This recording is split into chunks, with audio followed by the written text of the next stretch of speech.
ఇప్పుడు మనము అల్లం ఎల్లిగడ్డ తీసుకొని, అల్లం ఎల్లిగడ్డ పేస్ట్ అండి ఇందులో వేయాలి.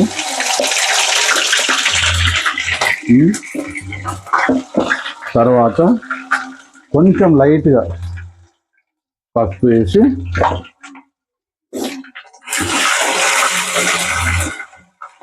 మంచిగా కలుపుకోవాలి. చూడండి, చిటపట అంటున్న అల్లం ఎల్లిగడ్డ వేస్తే కొంచెం జాగ్రత్తగా ఉండాలి.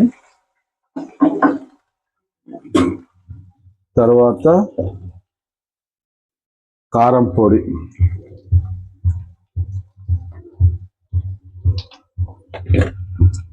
తగినంత ఉప్పు, అంటే మనం ఎంత అవసరం ఉందో అంత, కొంచెం ఉప్పు తీసుకుంటాను నేను, ఎక్కువ ఉప్పు తీసుకుని వేసిన తర్వాత లైట్ ఇట్లా కలుపుకున్నాను. చూడండి ఎంత మంచిగా కలుస్తుందో.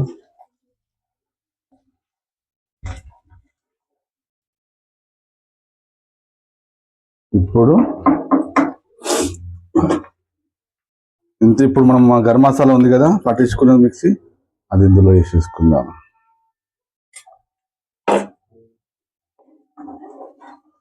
Wow, masala ready, chicken masala.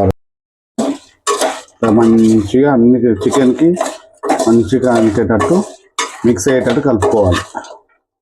చూడండి ఎంత మంచిగా అవుతుంది.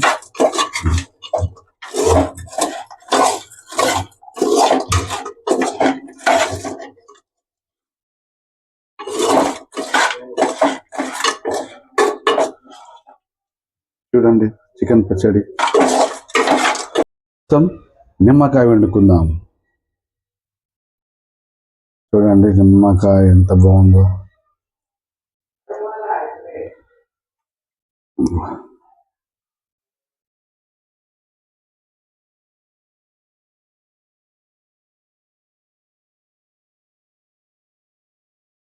వేసుకున్న తర్వాత మళ్ళీ ఒకసారి మనం కలుపుకున్నాం.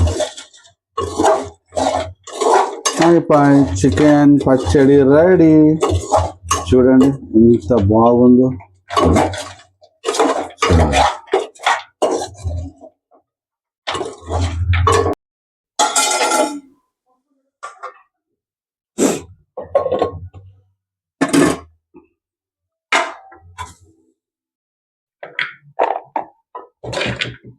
చూడండి చికెన్ పచ్చడి రెడీ.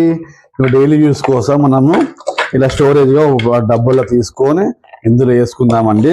ఎంత బాగుందో తెలుసా చికెన్ పచ్చడి. చూస్తుంటేనే ఊరిలు వస్తున్నాయి. చాలా టేస్టీఫుల్, కలర్ఫుల్గా ఉంది.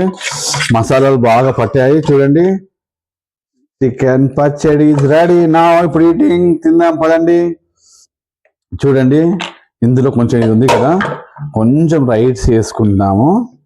రైస్ వేసేసుకొని కలుపుకుందామండి. మసాలాలు అంతా కలుపుకొని చూడండి ఎంత బాగుందో. వావ్, ఇప్పుడు చూస్తేనే ఊరిలో వచ్చేస్తూనే తినాలనిపిస్తుంది. ఇప్పుడు చూడండి టేస్ట్ చేస్తున్నాను.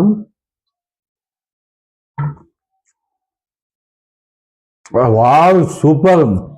కారం కారం నిమ్మరసంతో ఉంది. ముక్క చూడండి ఎంత బాగుందో. పండు చేయటం, నువ్వు కూడా టేస్ట్ చేయి, ఎలా ఉందో చెప్పు. చికెన్ తింటుంటే ఆయిల్, మసాలాలు, నిమ్మరసం సూపర్ అండి. మీరు కూడా టేస్ట్ చేయండి, లైక్ చేయండి, షేర్ చేయండి, సబ్స్క్రైబ్ చేయండి.